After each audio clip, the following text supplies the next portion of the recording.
नमस्कार। कहना चाह रहे हैं कि पहले की शादी आज से 10 और आजकल के युगों की शादी में आप लोग अंतर क्या दिखता है? पहले की शादी एक शादी हुआ करती थी, वह 7 जन्मों का प्रतीक, पूरा समाज को निमंत्रण, बड़े लोगों को सम्मान, विधि व्यवस्था की तरह देवी देवताओं को मान्यता, एक हर वो प्रक्रिया अभी भी गांव में होता है। इस तरह की बात ऐसा नहीं कि आज नहीं होता है, गाँवों में इस तरह की बातें अभी भी होता है और दिखने को मिलता है।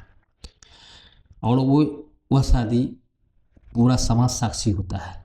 किसी भी अरेंज मैरिज का शादी, वह एक पर्टिकुलर किसी एक व्यक्ति की बेटी की शादी नहीं होती है, उस समाज की बेटी की शादी हुई होती रहती है। और लोग समाज में उसको मानता है कि गाँव की बेटी है और उसके शादी होता है।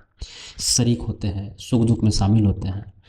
अब तो मान लीजिए टेंट वगैरह होने लगा, खाना बनाने वाला आने लगा, लेकिन पहले हम लोगों को अभी भी याद है कि जब शादी विवाह का कोई प्रोग्राम होता था तो गाँवों से मांग मांग के चौकी लाया करते थे, टेबल में लाया, कुर्सी, सारा रहन बाराती का अरेंजमेंट रहने के लिए मांग मांग के एक व्यवस्थित करके किया जाता था। लेकिन उस शादी की क्या महत्ता थी? वह 7 जन्मों का प्रतीक के रूप में होना था, तो वह शादी कभी टूटता नहीं था।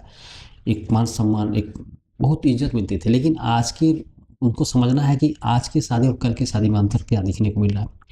आजकल शादी कम, इवेंट ज़्यादा दिखता है। मतलब औकात से ज़्यादा दिखावा, मतलब अपने आप को शो पीस करना, समाज में बड़ा दिखने के लिए ज़रूरत से ज़्यादा खर्चा करना, उन्हीं गणमान्य व्यक्ति को निमंत्रण देना कि हमें प्रतिष्ठा में उन्नति हो, दिखावा हो। वो अपने गांव समाज को, अपने रिलेशंस को भी लाना अच्छा नहीं समझते कि सोचेगा वो इतना गरीब आदमी है, वो आएगा तो मेरा इज्जत प्रतिष्ठा गिरा देगा। उन लोगों को भी दरकिनार करने की कोशिश करता है। तो कहने का मतलब है कि देखिए, जब सोच में इतना बड़ा परिवर्तन हो, तो हम देखते हैं कि जब पुरानी शादी की बात हो रही थी तो वहाँ क्या होता था, 7 जन्मों का प्रतीक, एक रिश्ता में बंधा बंधाया, देवी देवताओं की मान्यता भी, एक तरह से भगवान का भी आशीर्वाद रहता था।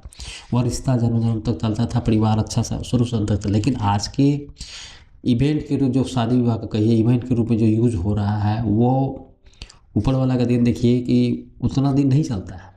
छोटी मोटी बात के लेकर के तलाक हो जाता है, मारपीट हो जाता है, यहाँ तक कि बहुत दुखद घटना भी हो जाता है।